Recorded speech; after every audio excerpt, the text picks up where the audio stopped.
On the day before New Year's Eve, Lu Shuyu came downstairs, dressed neatly. I was putting up paper window decorations. He walked over to me and asked, "I won't be home for the new year. Will you be all right on your own?" Before I could even ask why, he said, "She's pregnant. The child is mine. I need to go be with her." My hand trembled, and the red paper fluttered softly to the ground.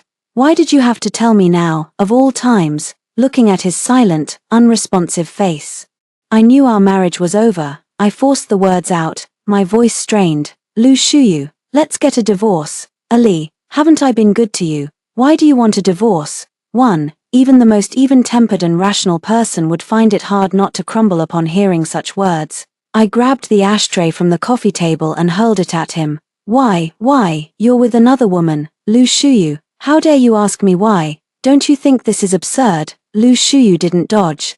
Glass shattered across the floor, and a bruise instantly bloomed on his forehead. Still seething, I grabbed the books and magazines from the table and hurled them all at him.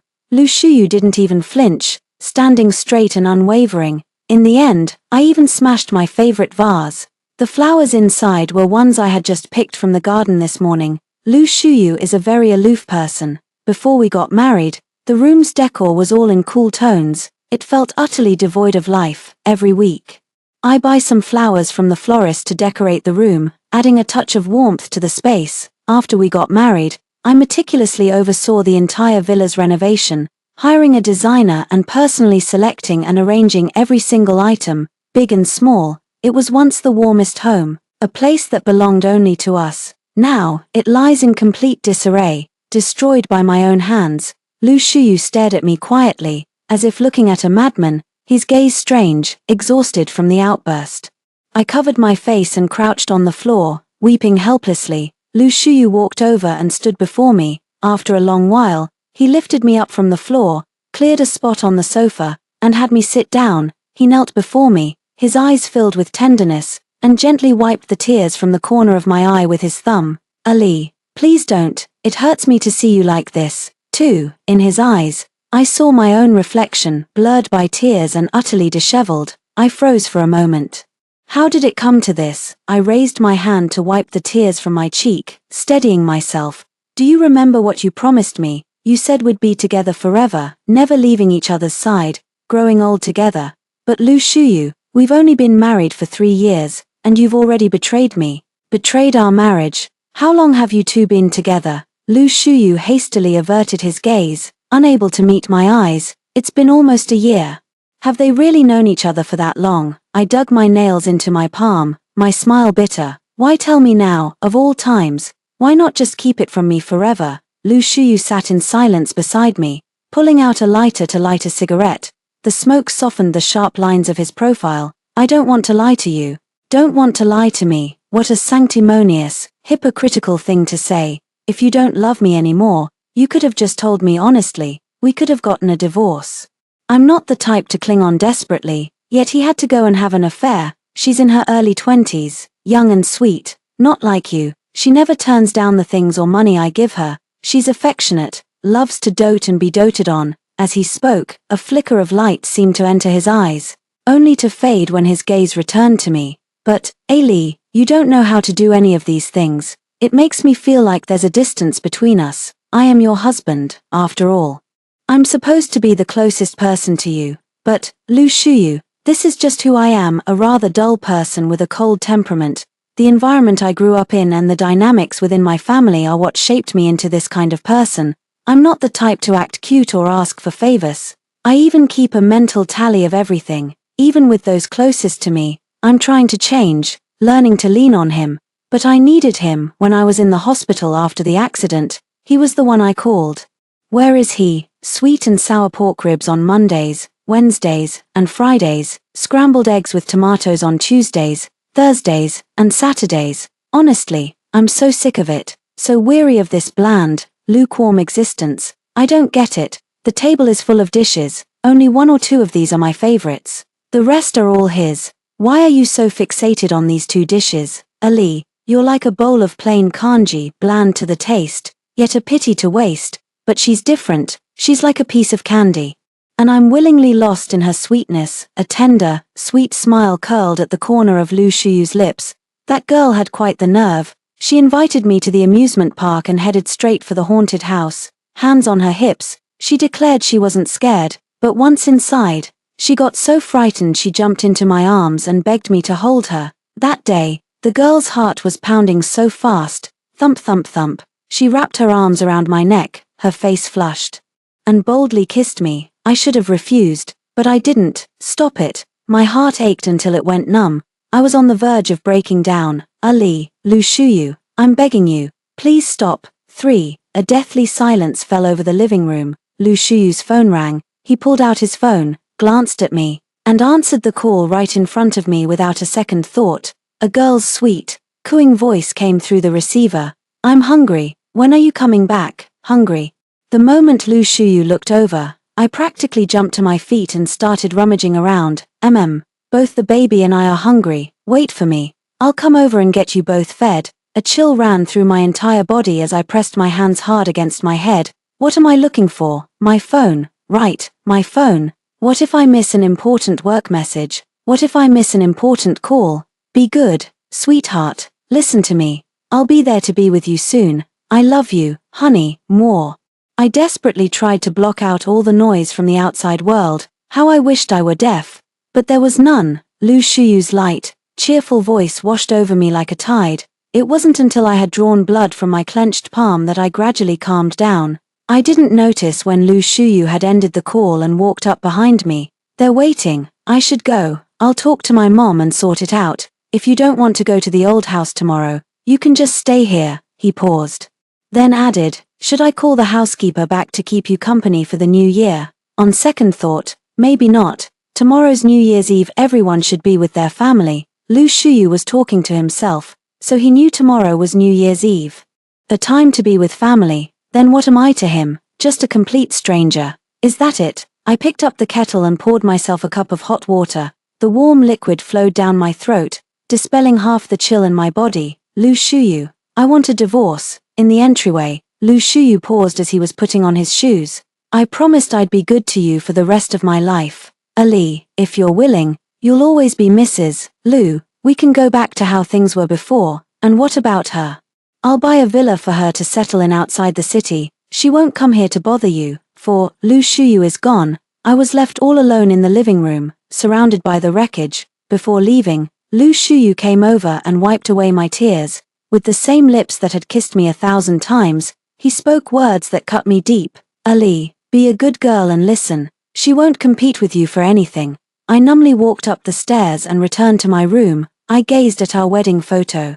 The girl in the photo was smiling so brightly, her face radiant with happiness. I turned and went to the bathroom to wash my face. The woman in the mirror looked terrible, with red, puffy eyes and tear stains streaking her face. I slowly raised my hand. When Lee, this isn't you, the cold water hit my face, and I told myself I shouldn't be sad, but after all these years of shared feelings, how could I not be heartbroken? I collapsed onto the bed. Wishing with all my heart that everything that just happened was just a dream, I woke up. Yesterday's events keep replaying in my mind, a relentless reminder that it was all real. My phone vibrated. It was a call from Lu Shuyu's mother. I didn't answer. I just stared at the computer screen. A moment later, the phone rang again. After a moment's hesitation, I pressed the answer button. Ali, it's New Year's today. Don't forget to come home early with Shuyu. I held the phone, unsure of how to respond. Ali, Lu Shuyu, didn't he say anything to you? What's wrong? Did you two have a fight? That rascal isn't even answering his phone. It's nothing. Alright, as long as everything's fine. Just remember to come back early with Shuyu. 5. Some things are just too complicated to explain over the phone. Let's talk in person. But before heading to the Lu family's old house, I need to make a stop at the copy shop. The usually bustling streets had become eerily quiet because of the New Year holiday.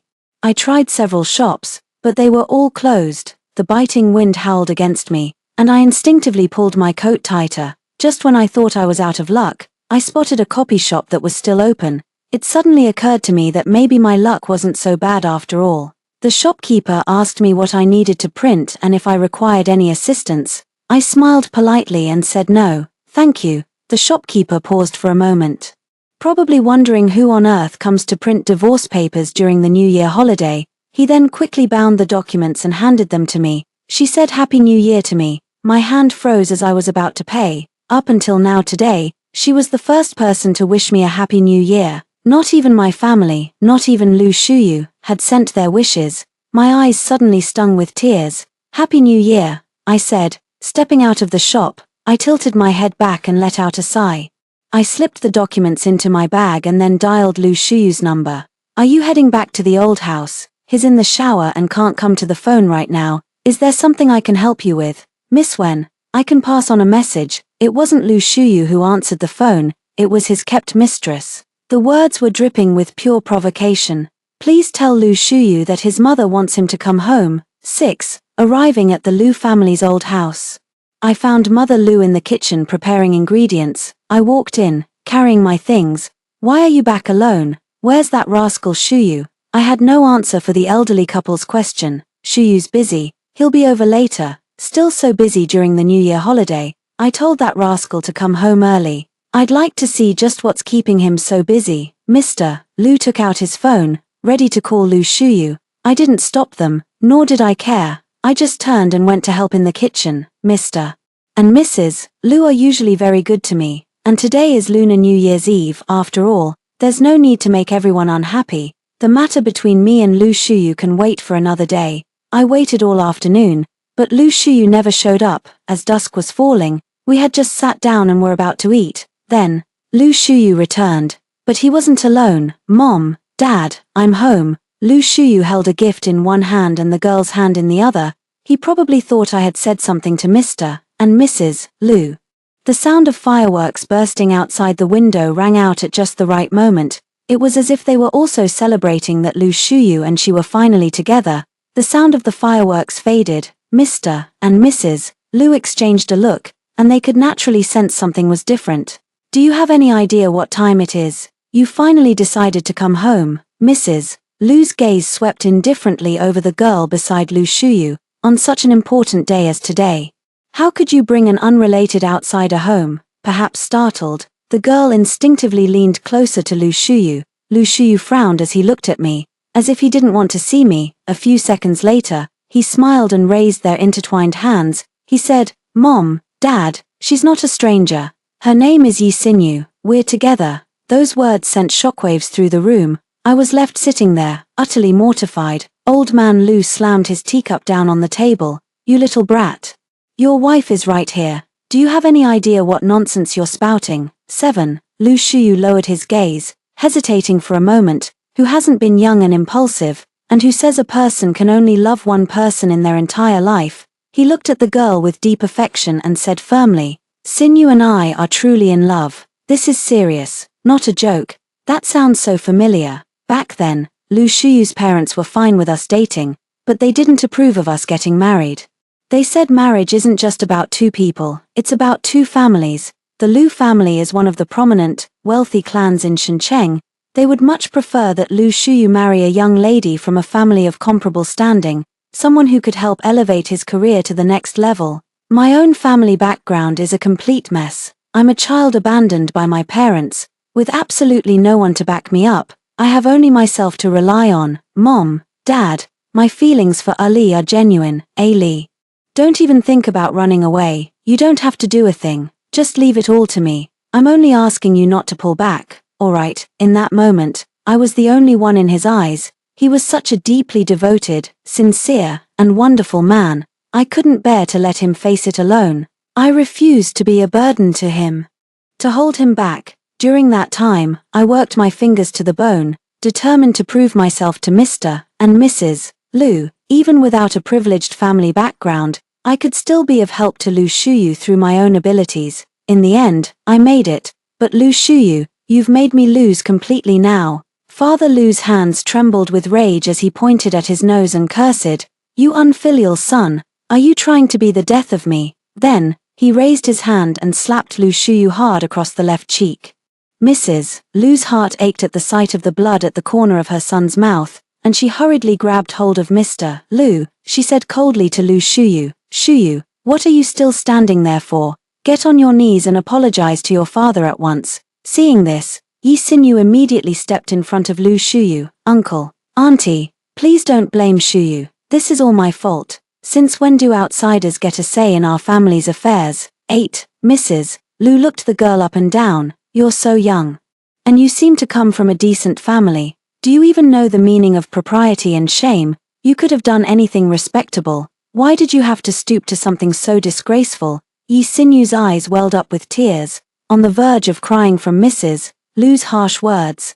She bit her lip and hung her head in silence. She looked utterly wronged. Just as Lu Shuyu was about to step forward and argue with his mother, Yi Sinyu quickly held him back. She shook her head at him. I'm fine. Please don't argue with your mother on my account. Lu Shuyu's heart ached for her. He gently stroked her hair and considerately helped her sit down. Mom, Dad, haven't you always wanted a grandson? What do you mean? Sinyu is pregnant. The baby is mine. In an instant, the living room fell into a deathly silence. All eyes were on me, waiting for me to speak. In the end, it was Yi Sinyu who broke the silence. I know I was in the wrong. I don't expect your forgiveness.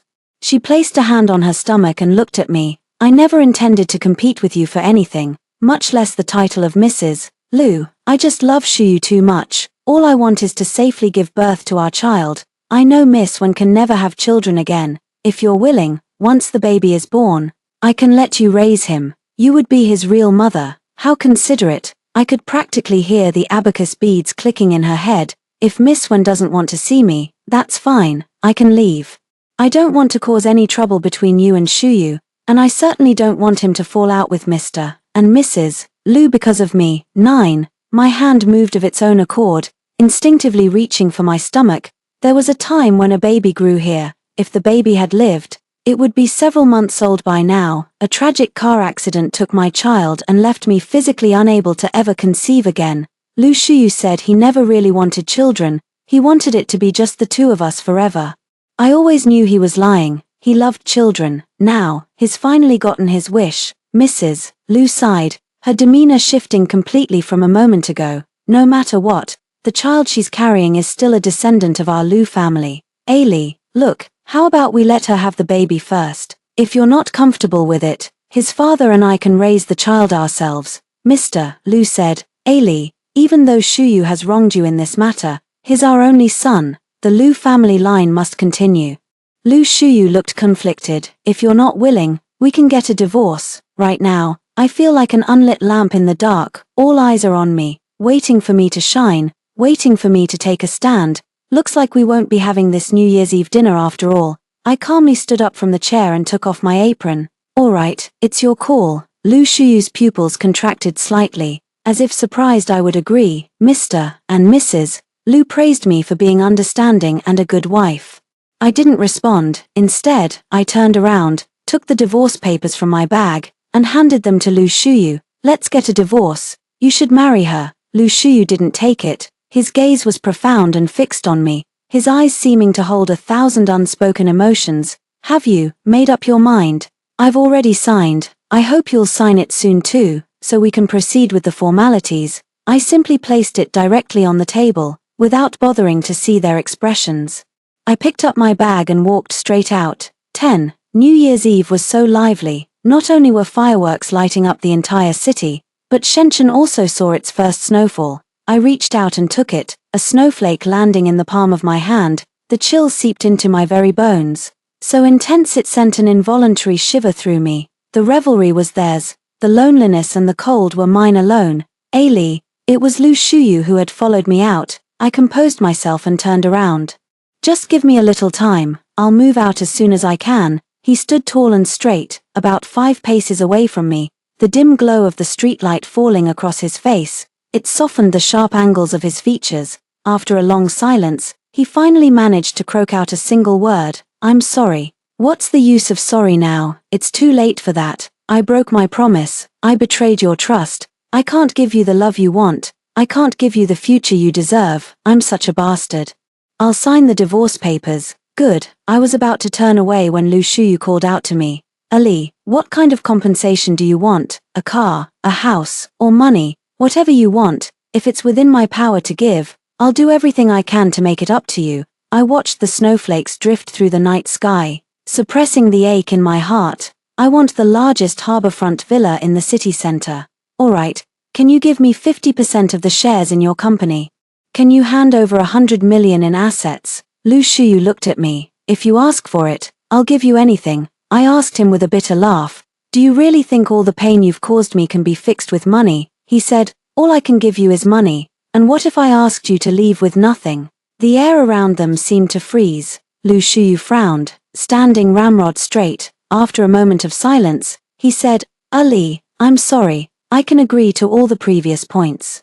But the last one, I just can't. My parents care deeply about our reputation. Even if I left with nothing, it would still affect the Lu family's standing. Please forgive me, but I can't agree to that. The wind and snow grew increasingly fierce. Lu Shuyu pressed the umbrella into my hand and, without another word, retreated from my sight. 11. After waking up, I started packing my bags. The sound of a door closing came from downstairs. It was Lu Shuyu coming home. A few minutes later, he knocked on the door. I brought you some breakfast. Have a bite to eat before you start tidying up. I was feeling a bit peckish anyway, so I didn't refuse. On the rectangular dining table were steamed dumplings, millet kanji, and a glass of soy milk, my favorite. Lu Shuyu sat across from me, hesitating to speak. You don't have to move out. This house can stay with you. I took a sip of the kanji from my bowl. No, thank you. There are just too many memories here, good and bad alike. I don't want it to become a city that traps me either. You know how it is, leave a place that makes you sad, and with time, things will get better. Lu Shuyu frowned and said, be kinder to yourself from now on, eat less instant noodles. They're not good for you. I got back too late yesterday. With everyone off for the New Year holiday, I couldn't get any food delivered. I couldn't be bothered to cook, so I ended up having instant noodles. He must have seen the wrapper in the trash, but we're practically getting a divorce. So why are you still so concerned about me? I picked up my chopsticks, took a steamed dumpling, dipped it in vinegar. The flavor was still just how I like it. So why does it taste so bitter now? 12. I moved into the apartment I had bought a long time ago. It's not big, but it's enough to live in and keeps me off the streets. I hadn't met Lu Shuyu back then. Everyone says to buy a car before a house, but for me, a car is just a means of getting around, nice to have, but not essential. A home, however, is my sanctuary. Just as I finished tidying up, an unknown number called, Ali. Can you come see me one last time? I stood by the window, hesitating for a long while, before finally deciding to go and meet her. Inside the restaurant, the poised, elegantly dressed, and sharp woman sitting across from me was my biological mother. She was browsing the menu. What would you like to eat? I stayed silent, but she didn't get upset. How about braised fish and sweet and sour pork? I remember you loved those as a kid. I cut her off bluntly. Did you ask me here just for a meal? Chen Wani froze for a moment, then closed the menu. How have you been lately? Are the Lu family? Is Lu Shuyu treating you well? I turned the question back on her. And you, how have you been all these years? I've been fine. The meal was utterly tasteless. Chen Wani suddenly placed a card in front of me. The PIN is your birthday. I know you resent me, you hate me, but this is a small token of my affection after all these years as your mother. I clenched my fists, enunciating each word slowly and clearly. I don't need it. All these years, you never once asked how I was. And what is this supposed to be now? Some belated concern and motherly love. 12. They say bungee jumping is like giving yourself a second chance at life. So here I am. I never could have done this before. I was afraid of heights, terrified, even from the ground. You could hear the people high above screaming their heads off. I really want to try it now, to see if it truly makes you feel reborn.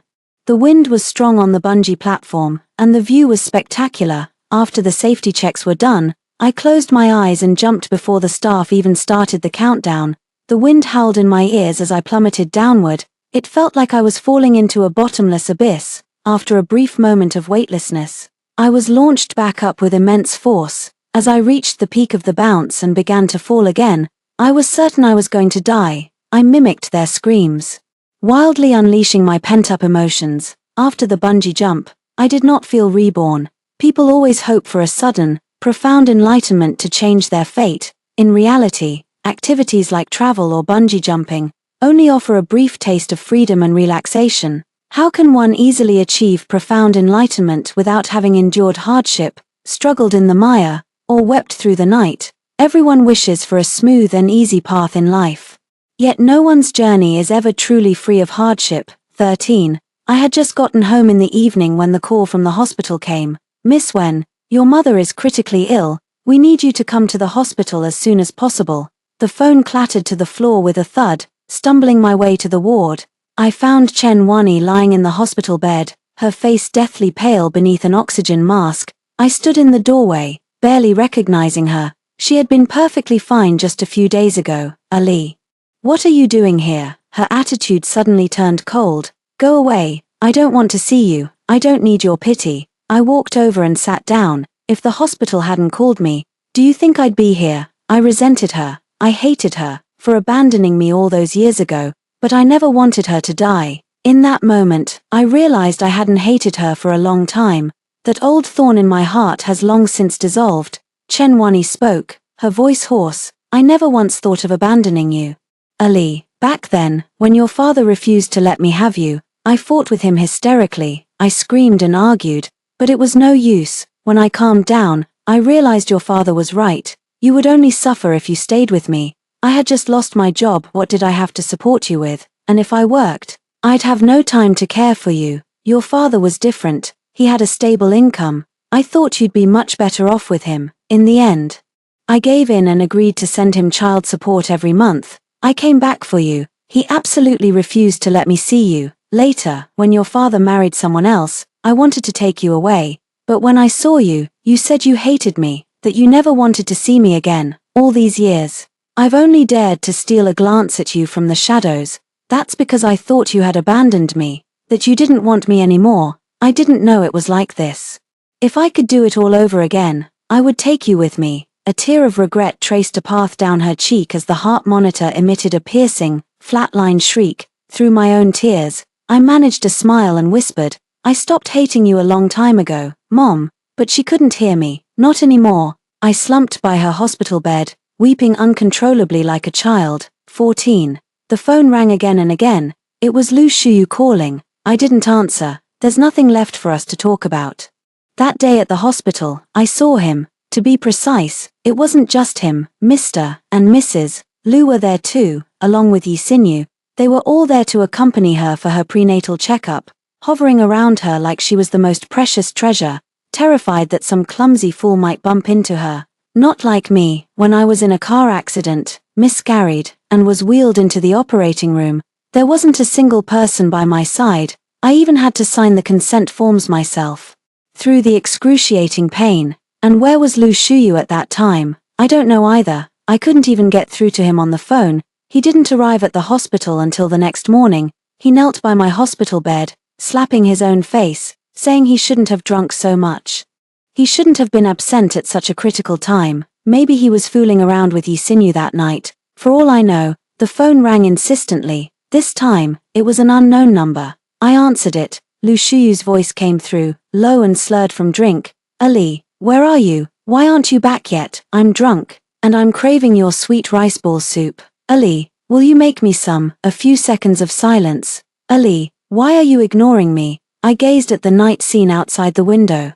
At the scattered, twinkling lights. You can ask Yi Xinyu to cook for you, or one of the servants. Don't call me again. I don't want that. Ali, I want to eat what you cook. Lu Shuyu. I called out to him. 10 o'clock tomorrow morning at the Civil Affairs Bureau for the paperwork. Don't forget. There was a sound like a bottle breaking on the other end of the line. Not that it had much to do with me. 15. The next day, I was up at the crack of dawn. I'll come pick you up. No need.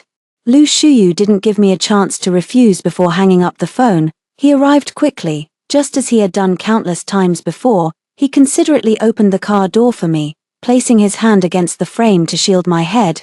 Yet, we were no longer as close as we once were, no longer sharing everything without reservation. We didn't exchange a single word the entire way. The scenery outside the window kept slipping past.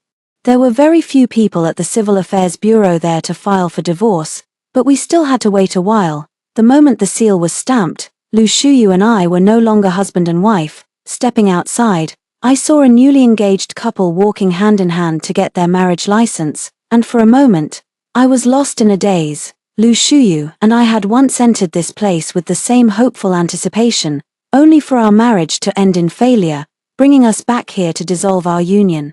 I walked down the long flight of steps, The sky was a brilliant blue, and I felt a weight lift from my shoulders. Let me walk you out, I smiled. No, it's all right. This time, I really meant it, darling. Not far away, Yi Xinyu, heavily pregnant, walked over and linked her arm with Lu Shuyu's, staking her claim. Honestly, she didn't need to do that. After all, I really don't love him anymore. What are you doing here? Didn't we agree, once you and Miss Wen finalized the divorce today, we'd get our marriage certificate? Did you forget? Lu Shuyu rubbed his temples. I know, I didn't have time to watch their little love scene. I was just about to leave. Ms. Wen, was there something else? She rested a hand on her belly, smiling gently. Shuyu and I are getting married soon. I hope you can come to our wedding. After all, you're a friend to both of us. I'm far too busy. Unlike Miss Yi, who has all the time in the world, my mother told me on her deathbed. If your marriage ever becomes unhappy, never settle, never compromise. I brought you into this world and gave you such a good education, not just so you could become someone's wife or someone's mother. Don't let the failure of one marriage define you. Never plan to rely on a man for your entire life. You must strive to become the best version of yourself and realize your own worth. With her last ounce of strength, she pressed that bank card into my hand once more. Mom, I hope my Ali finds happiness. 16. After 6 months of working in London, Lu Shuyu's mother came to see me, hoping I would go back and visit him. Auntie, Lu Shuyu and I have nothing to do with each other anymore. I have no obligation to go see him. The woman, once impeccably made up, now looked much older and nothing like her former youthful self. Mrs. Lu choked up, her voice trembling on the verge of tears. Ali, I know what happened back then was Shuyu's fault. We were wrong too, please. For the sake of the bond you once shared, just go see him. I'm begging you. Mrs. Lu immediately knelt down before me. Even when I reached out to help her up, she refused to rise. You don't understand. Yi Xinyu doesn't love Shuyu at all. She's only after our family's money. Mrs. Lu said that after Yi Xinyu gave birth, she took the 10 million yuan the Lu family gave her and ran off with someone else. Shuyu, he doesn't have long. He talks about you every single day. Ali, I'm begging you. Please go back and see him. With no other choice, I had to agree to Mrs. Lu's request. I took 2 days off and returned to the country with her. The hospital room was filled with the pungent smell of disinfectant. Lu Shuyu lay on the hospital bed, his face ashen. Seeing me, a faint smile suddenly crossed his lips. Ali, it's so good to see you again. I thought you'd never want to see me again. Seeing him again, my heart was calm and undisturbed. No longer shattered with the same piercing pain as in the past. Even though I didn't say a word, he could still carry on talking to himself at length. I know I look terrible right now, and I brought all of this on myself. You must be laughing at me in your heart, Ali, for letting myself get into this state. I couldn't bear to watch any longer. Lu Shuyu, who are you putting on this pathetic, half-dead act for? If you're sick, then get proper treatment. Don't make your parents worry and grieve over you. His eyes were red-rimmed. It's no use. It can't be cured. 17. According to Mr. and Mrs. Lu Shuyu never once looked at the child after it was born. The servant brought the child and held it before him. Lu Shuyu snapped coldly. Who gave you permission to bring him before me? Get out. This happened many times. After that, no one dared mention the child to him again. I saw the child. He was a chubby, fair-skinned little thing, utterly adorable. It always makes me think of my child, and how wonderful it would be if they were still here. Lu Shuyu sat in the wheelchair, the color drained from his lips. If only I hadn't, if that thing never happened, would we be happy now? I thought. No, once you entertain such a vile thought, it's only a matter of time before you're consumed by it. The first time opens the door, the second, and countless times after, will inevitably follow. It's like a man's addiction to smoking. You simply can't talk him out of it. Even if there were no Yi Xinyu, there would be someone else. Raindrops traced winding paths down the windowpane. Lu Shuyu lifted his gaze to meet mine. I never actually had feelings for Yi Xinyu. It doesn't matter anymore. I couldn't control my restless heart. I couldn't govern my own actions. What is there left to explain now? He averted his gaze, staring at the rain outside the window, and asked, Ali, do you hate me? Are you very disappointed in me? I shook my head. He pressed on, asking if I hated him. I said I didn't hate him anymore. The deeper the love, the fiercer the hatred, but I feel no love for him. So how could there be any hatred? If there's nothing else, I'll be going now. Without turning around, he said in a hoarse voice. All right. I had only taken a few steps when I heard the sound of muffled sobbing behind me. I didn't stop for him then, and I never will. If it weren't for Mrs. Lou's desperate, humiliating pleas, I would never have agreed to come back to see him. The day I returned to London, it was pouring rain, and his assistant had been pushing Lu Shuyu in his wheelchair at the airport for who knows how long. I got out of the car and closed my umbrella. His lips were pale, his voice low. Safe travels, Ali. I nodded and walked into the airport terminal. I never said goodbye to him, because from that moment on, we were never to meet again. Not long after that, Lu Shuyu passed away due to illness. I haven't gone back to my home country, nor do I plan to attend the funeral. What's done is done. Don't look back. Keep moving forward. Extra. 1. The day I was diagnosed with cancer, my world came crashing down. I couldn't process it, and I had no idea how to break the news to Ali. I chose to run away from it all. Drowning my sorrows at a bar. That night at the bar, I saw Yi Xinyu being harassed and stepped in to help her. In a drunken stupor, I mistook her for Ali and slept with her. I had no idea that Ali had called me repeatedly that day, nor did I know she had been in a car accident. By the time I made it to the hospital, it was already the next morning. I knelt on the ground, consumed by remorse. Ali was really upset, and it took me forever to calm her down. I went for another checkup. Unable to believe someone so young could have cancer, there must have been a mistake. The results, however, left me utterly devastated. During that time, Yi Xinyu and I kept in touch regularly. Through our conversations, I learned she had a father with a gambling addiction. She was forced to work at a bar to pay off his debts. My heart went out to her, so I helped settle her debts. I accepted her presence as a given. When I'm with her, I can always vent my deepest frustrations without any restraint. To be precise, ever since the cancer diagnosis, I've been bottling up my emotions and desperately needed an outlet. Otherwise, I'd go crazy. But I couldn't direct any of this towards Ali. I've been cheating on Ali without a shred of remorse. Yet, at the same time, I'm terrified she'll find out. It suddenly hit me, if only I didn't have cancer. The kinder Ali is to me now, the more guilty I feel. I've wronged her. It all started when Yi Xinyu suddenly told me she was pregnant. I began to confront Ali. Laying part of the blame at her feet, watching Ali cry made my heart ache with a dull, persistent pain. Lu Shuyu, let's get a divorce. Hearing Ali say that, I should be happy. She deserves someone better. I shouldn't hold her back. Yet, I couldn't feel the slightest bit of joy. Part of me wants her to leave, and part of me doesn't. Selfishly, I want to keep her by my side. So I said something awful. I promise to be good to you for a lifetime. Ali, if you're willing, you'll always be Mrs. Lu. We can go back to how things were before. And what about her? I'll buy a villa and settle her outside. She won't come to disturb you. Furious, Ali slapped me right across the face. Lu Shuyu, get the hell out of here. 2. I did a lot of thinking on this day I spent with Yi Xinyu. Divorcing Ali is the best choice. I took Yi Xinyu home with me, determined to be with her no matter what. Ali calmly produced the signed divorce papers, then turned and left. The next morning, I returned to find her packing her things. I rushed over and held her, pleading, please don't leave me. But as I am now, I am neither worthy nor have the right. My clenched fist went limp and fell open. I brought you breakfast. Have something to eat before you start tidying up. At the dinner table, I told her she could keep the house. Ali said, no, thank you. I knew she didn't want to see me anymore, nor did she want these memories. After the new year, I went back. The maid was cleaning. I asked out of habit, where is the mistress? We haven't seen the mistress since we returned. I knew then that Ali might have left. My hands trembling, I pushed open the door upstairs. Ali wasn't there. All her things were gone. At night, I stood on the balcony, smoking. I stared at that phone number, etched into my memory, over and over, only to close the screen each time. Are you asleep? So, where are you living these days? I typed and deleted, over and over.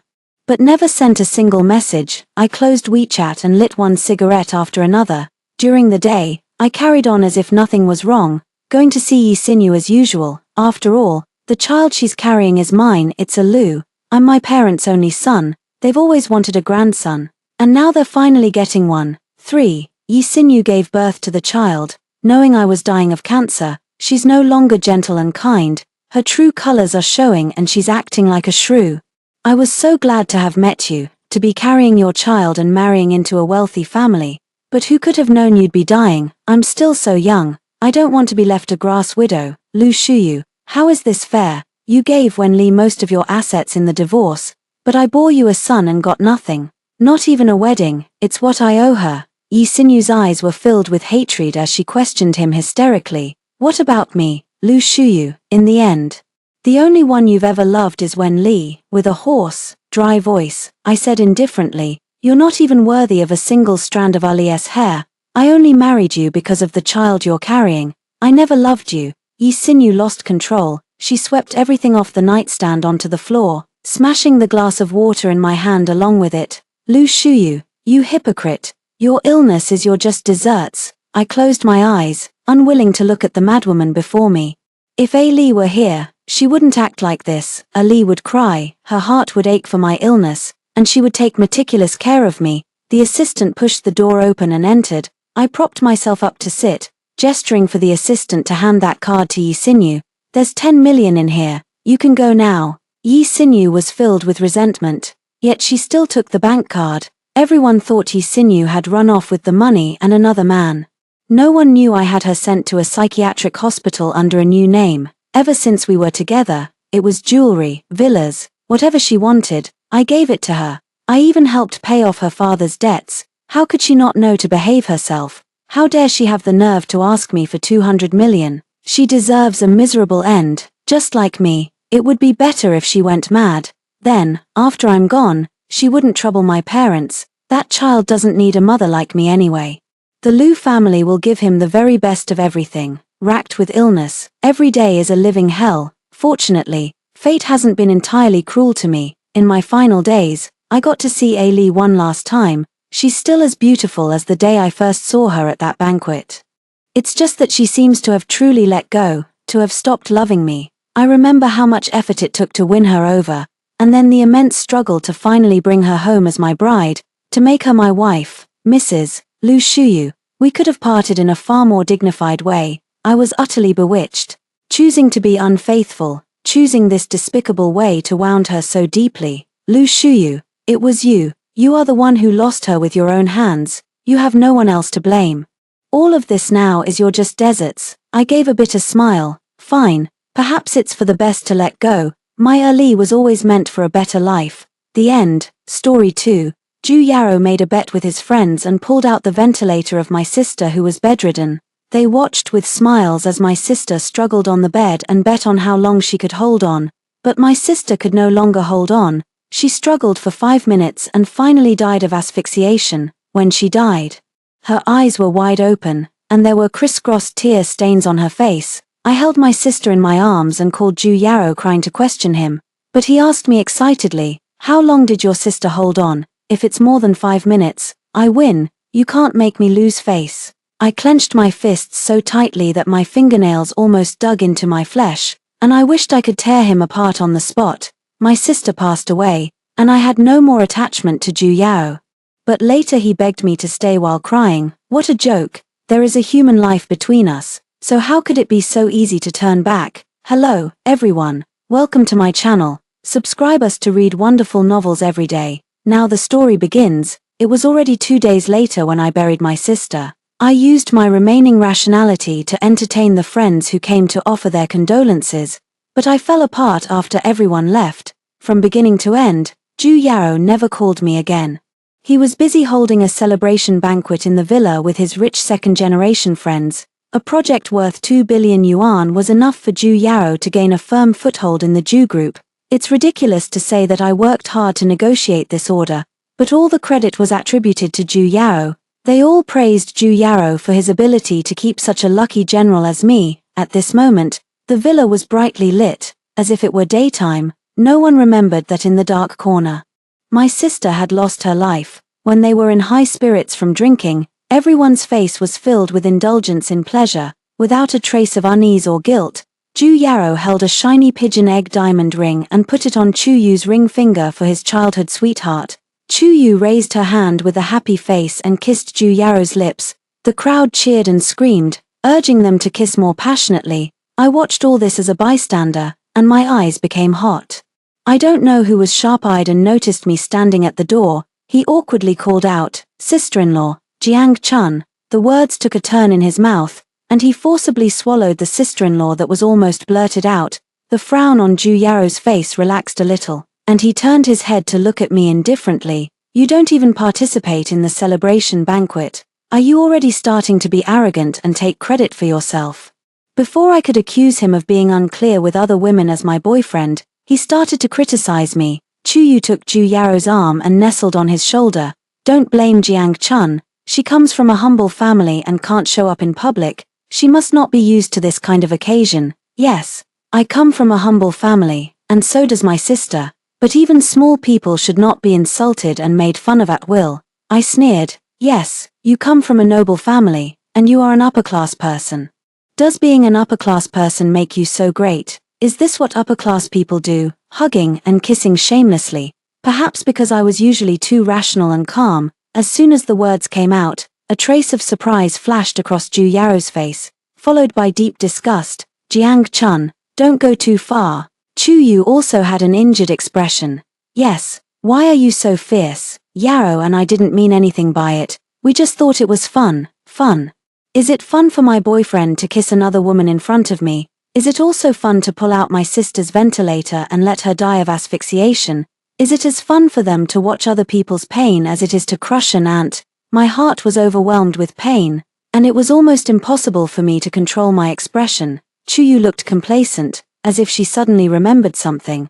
"By the way, Jiang Chun, how long did your sister hold on yesterday? We're all quite curious," reminded by her. Those people started talking all at once. Mr. Ju really went all out to make the beauty smile. If you want to talk about being ingenious, it has to be Miss Chu. She came up with the idea of pulling out the ventilator. She really knows how to have fun. I bet a car that she could hold on for 5 minutes. I hope I won't be disappointed. Don't worry, her sister doesn't seem to be sick at all. Didn't you see, after taking off the oxygen mask, that little girl's arms were waving so fast? I guess she could last half an hour without a problem. I remembered the appearance of my sister before she died. Those outstretched arms and the hands with exposed blue veins were clearly a cry for help, but the people present didn't care at all. They laughed and made a fuss, letting her life slip away right before their eyes. Hatred burned in my eyes, and I wished I could make everyone be buried with her. How long did she hold on? Do you want to also pull out the ventilator of your mother who is paralyzed in bed and see how long she can hold on? I pointed at Chu Yu's nose and asked her back. Chu Yu's face turned pale, and she threw herself into Ju Yaro's arms, crying pitifully. "Woo woo, Yao, did you hear that? She said she wants to pull out my mother's ventilator. How could she curse my mother like this?" Ju Yaro comforted Chu Yu softly and then turned his head to glare at me. "Jiang Chun, you vicious woman. You clearly know how important Chu Yu's mother is to her. Am I giving you too much leeway?" My lips trembled, and I tried my best not to shed a single tear. "It's really ridiculous. Whose life isn't precious? Who is more noble than whom? Is Chu Yu's mother important? And my sister isn't. She was still so young, like a white snowflake, delicate and flawless. Whenever I was exhausted, she would force herself to smile and encourage me despite her weak and sick body. But my strong and optimistic sister died because of these people's joke. I'm a vicious woman. Then what are all of you here? You bet with my sister's life. You are the heartless executioners." Their smiles froze on their faces, seemingly not expecting me to say such a thing. Losing face in front of his brothers and his beloved woman. Ju Yaro completely lost his patience. He swung his arm and slapped me. My cheek instantly burned with pain, and a sweet and fishy taste welled up in my mouth. I covered my face, not crying, and even less begging for mercy. I just stared at Ju Yaro fiercely, meeting my gaze. He raised his hand and slapped me again. "Don't look at me like that. Don't you forget that if it weren't for me, your sister would have died long ago." A sharp buzzing sound exploded in my mind. Blood gushed out of my ear canal and dripped onto the ground along my jawline. I held onto the edge of the bar to barely stand up. For a woman like this, 2 slaps will make her behave. Is she out of her mind? She usually wouldn't dare to treat Mr. Ju like this. The voices around me were sometimes near and sometimes far, and I couldn't hear them clearly. But there was one thing they said that was right. I have always obeyed Ju Yaro, at that time. I was just a newcomer in the Ju group and was assigned to work under Ju Yaro, who was being trained in a subsidiary company. I worked overtime day and night just to earn more money to treat my sister's illness, but the money I earned was far from enough. I hid in the corner and cried until I was desperate. Coincidentally, I met Ju Yaro, who was smoking. He lent me his shoulder, listened to my complaints patiently, and even transferred a large sum of money for my sister's treatment. His embrace was so warm and thick that I couldn't help but fall for him. Under Ju Yaro's tender and affectionate offensive, I became his girlfriend. I thought everything was finally turning for the better, but I didn't expect that fate played a huge joke on me. His tenderness quickly shifted after his childhood sweetheart Chu Yu returned from abroad. It turned out that I was never the one he had his eyes on. Back then, when he was frustrated in love, he met me, who was also down and out. And he suddenly felt a little pity, but I naively mistook it for love. In fact, everyone knew that with Ju Yao, rather than being his girlfriend, I was more like his capable subordinate. I was a tool person who could charge forward at his beck and call. Now that Ju Yao has gained a firm foothold in the group, he doesn't need me anymore. I wiped the blood from the corner of my mouth and smiled miserably. Ju Yao, I've paid off all I owe you. We will never see each other again from now on. I staggered away, but Ju Yao blocked my way. I won't stop you if you want to leave, but you scared Chu Chu, so you have to apologize to her. His voice was so cold that there was no trace of warmth. I stuck out my neck and looked at him directly. Are you fucking deaf? I'll say it again. Apologize to Chu Chu. Ju Yao grabbed my arm and pushed me in front of Chu Yu. I forced a smile and said word by word softly, she doesn't deserve it. Chu Yu's tears fell at the right time. Arousing Ju Yao's protective instincts, he kicked me in the back of my knee, forcing me to kneel down. Apologize. Are you fucking mute? My knee hit the floor, and the intense pain made me unable to make a sound, so Ju Yao thought I was still defying him. With a bang, the red wine bottle cracked above my head. The bright red wine flowed down my hair and pooled into a striking red patch in front of me. I couldn't tell whether it was blood or tears in front of my eyes.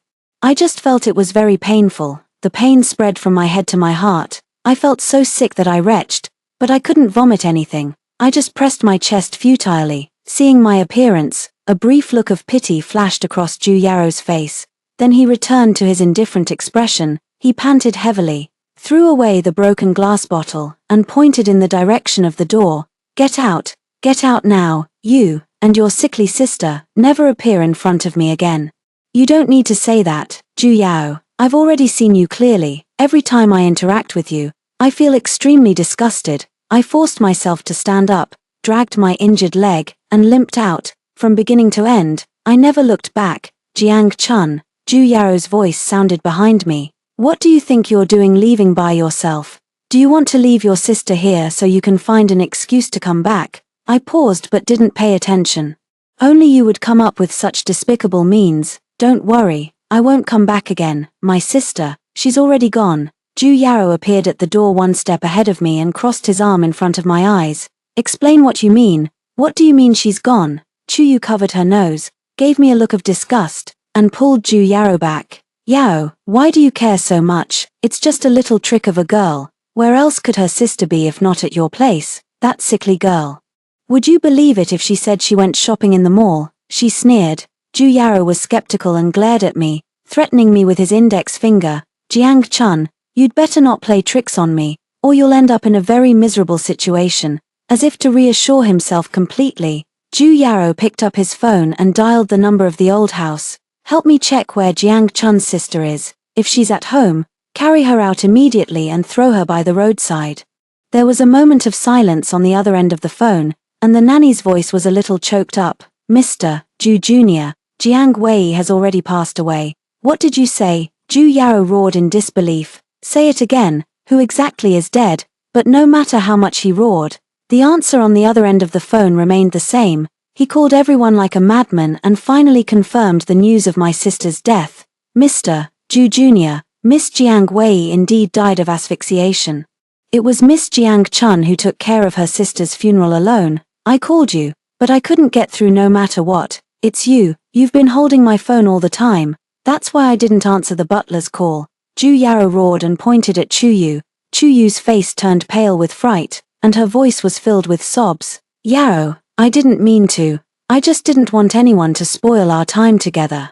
I looked at the two of them blaming each other and just thought it was ridiculous. Ju Yao, so what if your phone got through? By then, my sister was already dead. Even if you had a shred of conscience, you wouldn't have pulled out my sister's oxygen tube. You clearly knew that she couldn't survive without the ventilator. I accused him sternly. Ju Yao had already lost his previous arrogance. His eyes were red, and his hands were shaking uncontrollably. How could this be? I was just joking. How could she die? I clearly told Chu Yu to reconnect the ventilator, he murmured, hearing Ju Yao's excuse. I only felt angry. Joke? Do you even know what a joke is? Would you dare to joke with your family's life? Would you dare to joke with your business partner's life? We are all human beings. Are our lives so cheap in your eyes that you can just amuse yourself with them at will? Ju Yao, you have indeed been kind to our sisters, but over the years, have I ever let you down? To help you build your career, I drank until I had a gastric hemorrhage and dealt with those greasy old men. Did you ever feel sorry for my situation? Am I your girlfriend or your maid? Wei Wei, such a weak and sick girl, was leaning on the hospital bed and still thinking about embroidering a safety talisman for you. She told me to make sure it was delivered to you to bless you with safety. She spent half a year embroidering that safety talisman, and her fingers were all pricked. But what about you? To please a woman, you even sacrificed my sister's life. Wei Wei would never have thought that the big brother she was most grateful to was the executioner who personally sent her to the underworld. She didn't even close her eyes when she died. My tears rolled down, wetting my clothes. Ju Yao's lips trembled, and he couldn't say a word. And you guys, I looked around. You are all accomplices. Those arrogant rich second-generation people were also flustered at the moment. What does it have to do with us? Your sister was born weak. You can only blame her bad luck. Chu Yu stood out with a look of disdain on her face. Hearing her say that, the others also gained some confidence. Yeah, it's just bad luck. Besides, once a person is dead, they're dead. Are you just trying to get money? Name a price, and we'll give it to you as a reward, I sneered. Buying a life with money, is that it? 2 million. I'll buy your life. Do you dare to agree? I took a step forward and questioned sternly. The rich second-generation people who had been shouting just now all fell silent at this moment. I will write down the names of all these people one by one. One day, I will make them pay for their crimes with blood. I turned around and was about to leave, but Ju Yao suddenly grabbed my hand, his tone humble. Chun Chun. I was wrong about what happened to Wei Wei. Can you give me another chance? I will definitely find a way to make up for it. I shook off his hand. A chance? Who can give my sister a chance to come back to life? I turned and walked towards the door, ignoring his calls. After that, I completely broke off all ties with Ju Yao. The first thing I did after leaving was to submit my resignation to the company. My colleagues tried to persuade me, saying that I clearly had a bright future ahead of me. So why go against money? Yes, in their eyes, money can buy everything, any matter can be traded, and even the life of a loved one can be negotiated, as long as the price is right. But I'm not like them. I can't keep working for the executioner who killed my sister just for money. When I returned to our former home, I was the only one left in the once lively room. There was no longer anyone who would force a smile and softly call me sister. I stroked my sister's photo and promised her that I would definitely get justice for her. I have the surveillance video of my sister's room in my hand. It was originally installed to ensure her safety, but unexpectedly, it came in handy at this moment. I watched the people in the surveillance video laughing wildly and my sister who was on the verge of death, and I clenched my fists. I sent this video to the email addresses of the rivals of the Jew group and attached the whole story. Since my own strength is limited, it's better to use the power of others to fight against them. Over the years, there have been countless companies eyeing the Jew group. Each of them has been watching closely, just waiting to find some loopholes. Things went as I expected. The next day, there were reports in major media about Ju Yao, the new successor of the Jew group, treating human life as a pastime. Netizens forwarded and commented one after another. And public opinion was in an uproar for a while. Ju Yao, who was once a rising business star, became a poor joker. The stock price of the Jew group plummeted, and the group had to hold a press conference in an attempt to dispel the negative impact. According to my former colleagues, Ju Yao's days haven't been easy. The veterans of the company were already dissatisfied with Ju Yao's rise to power. Now that this happened, They were openly and secretly undermining him. Without me mediating for him, he was even more overwhelmed. However, the good times didn't last long. Just when I thought Ju Yaro was going to be finished, Chuyu also uploaded a video. In the video, she claimed that my sister had voluntarily cooperated with the game. The other rich second-generation people present also forwarded it one after another, saying that my sister had begged everyone to play and that she was clearly enjoying it. She also said that our sisters were shameless, had received great kindness from Ju Yaro, and finally bit the hand that fed us. It was because Ju Yaro was kind-hearted that he let me spread rumors and chose not to respond to the gossip.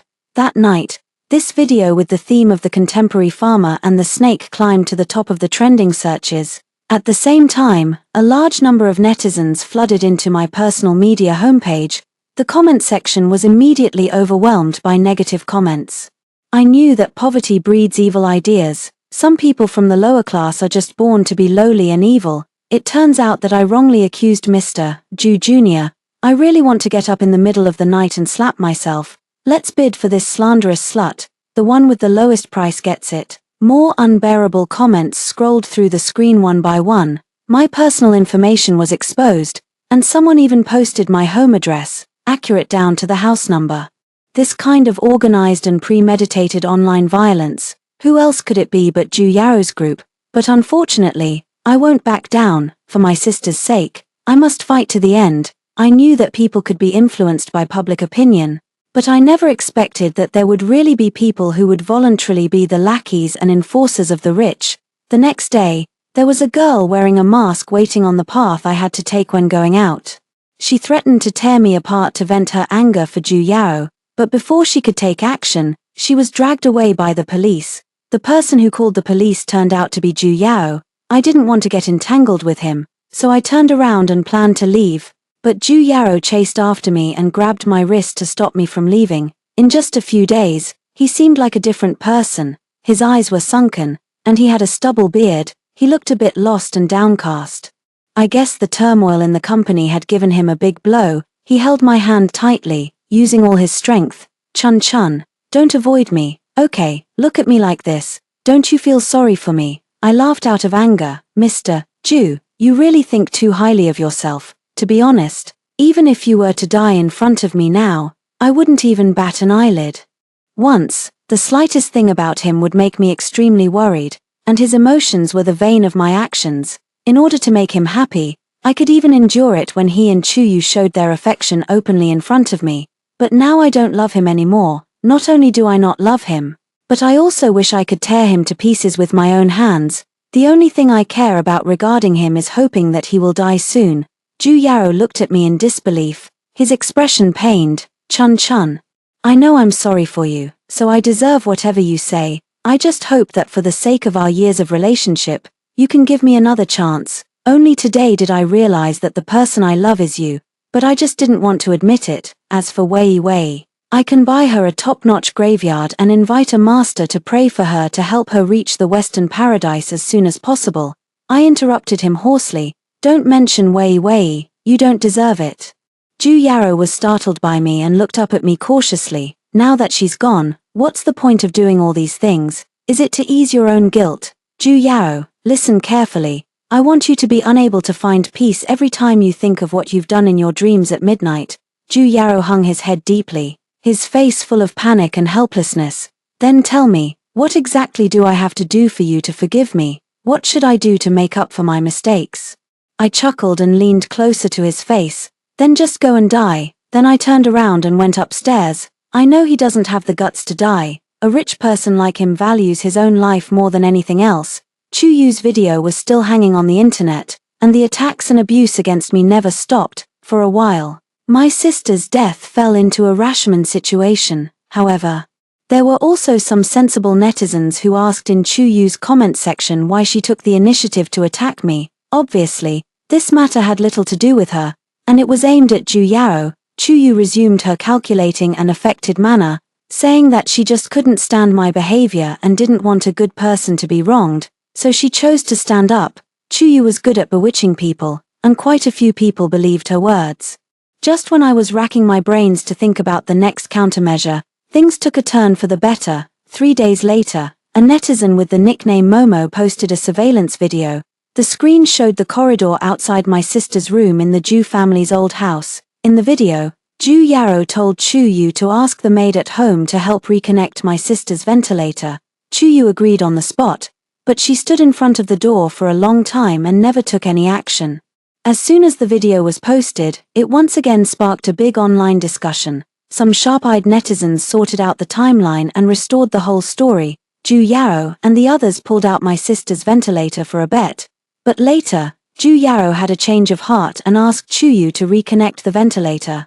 However, for some reason, Chu Yu watched my sister die with her own eyes. If Chu Yu had helped at that time, my sister could have been saved in time. Looking at the dense comments on the screen, tears welled up in my eyes. My sister's unjustly suffered grievance finally had a chance to be vindicated. Although Chu Yu directly caused my sister's death, Ju Yaro was not innocent either. If Ju Yaro was the first straw that broke the camel's back, then Chu Yu was the last straw. No matter who it was, they were all related to my sister's death. I sent a private message to the netizen named Momo and asked him for the original video. He said that he was only willing to give me the video in person, so we made an appointment to meet at a coffee shop near the Ju group. It turned out that the netizen named Momo was actually Ju Yaro. I couldn't figure out why he chose to expose this video. After all, Chu Yu was the apple of his eye. When he saw me, Ju Yaro quickly got up and accidentally bumped into a row of seats. "Chun Chun, you're finally here. You don't know how crazy I've been thinking about you." There was a light in his eyes, and he was excitedly a bit maniacally. "Do you remember what I said? Wei Wei's death wasn't my fault, it was all Chu Yu. She acted on her own initiative, so don't blame me anymore, okay? She's the biggest obstacle between us. Without her, we can still be together like we used to, and never be apart for the rest of our lives. The person I love is you. I don't love Chu Yu anymore. Ju Yaro will always love Jiang Chun, and will love you for all lifetimes." Ju Yaro kept talking to himself, getting more and more excited, and I just wanted to laugh. Is a man's love and lack of love really that easy to change? When he loved her, he was willing to fight against the whole world. Even other people's living lives could be easily sacrificed as long as she was happy. When he didn't love her, he wished to kill her. He would use her as a token of submission to please another woman, and stab at her weakness firmly and accurately without even blinking an eye. This kind of Ju Yaro made me feel both ridiculous and terrifying. I watched him immersed in his own fantasies and couldn't help but interrupt. "Between you and Chu Yu, it's just a case of dogs fighting each other. You animals had better stay away from me when you fight. I'm afraid of getting contaminated by something dirty. Whether you give me today's video or not, it won't affect my choice. Each of you will pay the price. Also, never mention the word love in front of me again. Falling in love with you is the biggest stain in my life. Just thinking about it, I wish I could start all over again." I taunted him to the fullest. The more uncomfortable his expression was, the more satisfied I felt. After a long silence, Ju Yaro suddenly spoke up. "I know I did something wrong to you for Chu Yu's sake, and I'll make it up to you now." He slapped himself left and right. His fair cheeks quickly became red and swollen. "I won't stop until you've calmed down." The sound of slapping kept ringing out. I smiled and turned to leave. "Keep slapping until you die." I submitted the collected evidence to the court and formally filed a lawsuit. During the days waiting for the court session, I never saw Ju Yaro again. I heard that he slapped himself so hard that day that his face was as swollen as a pig's head and he could hardly show his face. But what does that have to do with me? The pain he suffered was less than 1% of what my sister endured. The humiliation he received was just the tip of the iceberg of what I had to bear. I will never forget the scene that day when Ju Yaro and Chu Yu played off each other and tormented me. If I show mercy now, all the suffering I've endured before will be in vain. Unexpectedly, it's easier to deal with the big shots than the petty ones. Ju Yaro didn't come, but Chu Yu actually came to my door on her own initiative. Chu Yu was in the corridor, knocking on the door so loudly that it shook the heavens. I was afraid of disturbing the neighbors, so I planned to open the door and make things clear. When she saw me come out, her eyes were bloodshot, and she seemed to want to tear me apart. "Jiang Chun, is it you, you bitch, who's up to something? Otherwise, why has Yaro suddenly ignored me? What you lost is just a disabled sister, but what I lost is my love." Listen, how familiar these words are. How many shameless men and women use the banner of love to do despicable things? They're really shameless. If Ju Yaro is ignoring you, you can ask him. He's a grown man. How could he be coerced by me? I crossed my arms and said disdainfully, how dare you say it's not you? It's you, you bitch, who played the victim with your sister's death and forced Yaro to be with you. Chuyu was immersed in her own thoughts and didn't pay any attention to what I said. It seems that if I don't give her a taste of the real thing, she won't understand. Use your brain and think carefully. Who has the ability to get that video in the corridor? I curled my lips and smiled meaningfully. Who else could it be? You must have used some despicable means. Chuyu looked at me warily and said firmly. I wasn't discouraged and continued to ask guiding questions. If I could get that video, why didn't I use it as a trump card from the beginning? Why would I let you jump around in front of me for so long? Sometimes, after eliminating all other possibilities, the remaining one, no matter how unlikely it seems, is the truth. Chuyu looked at me in disbelief and shook her head to deny it.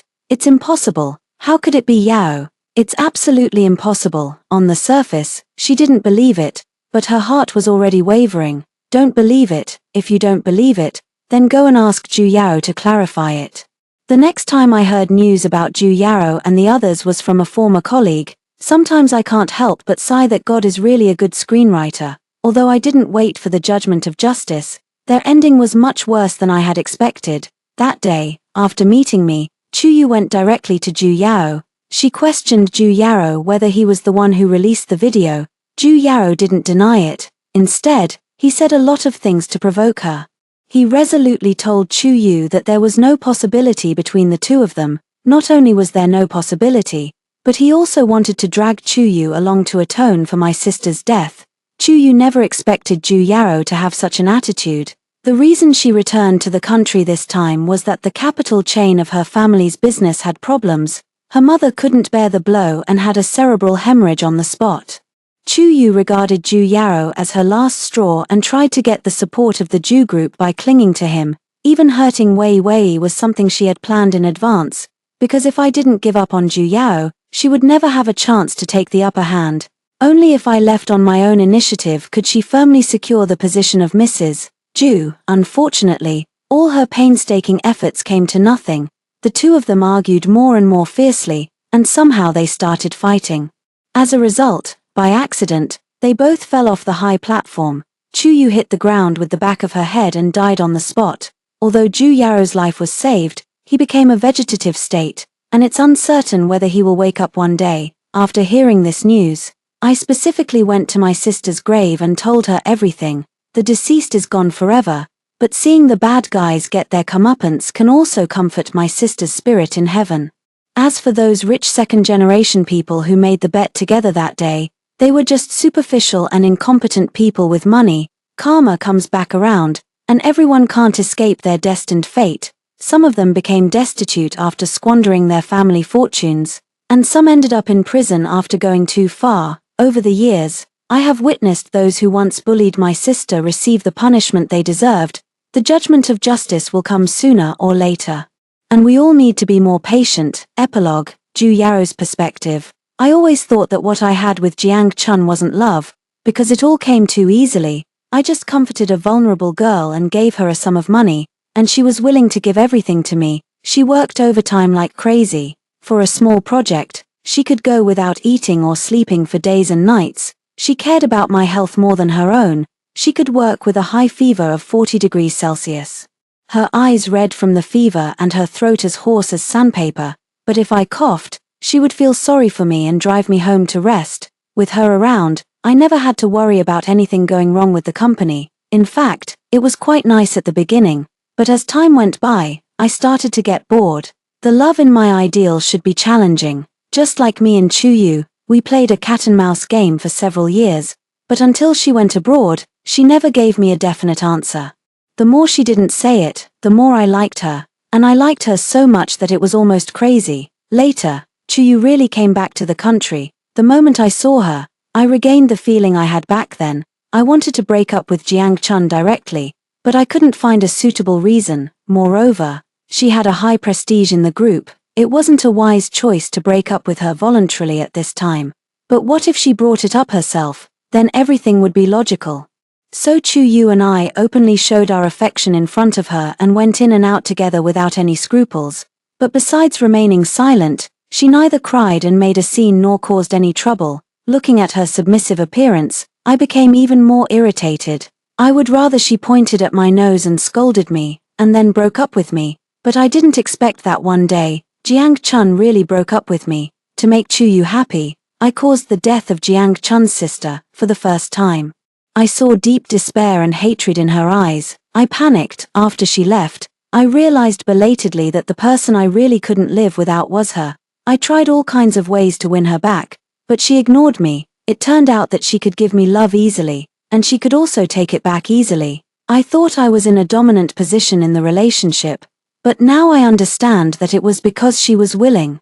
I used my remaining rationality to entertain the friends who came to offer their condolences, but I fell apart after everyone left.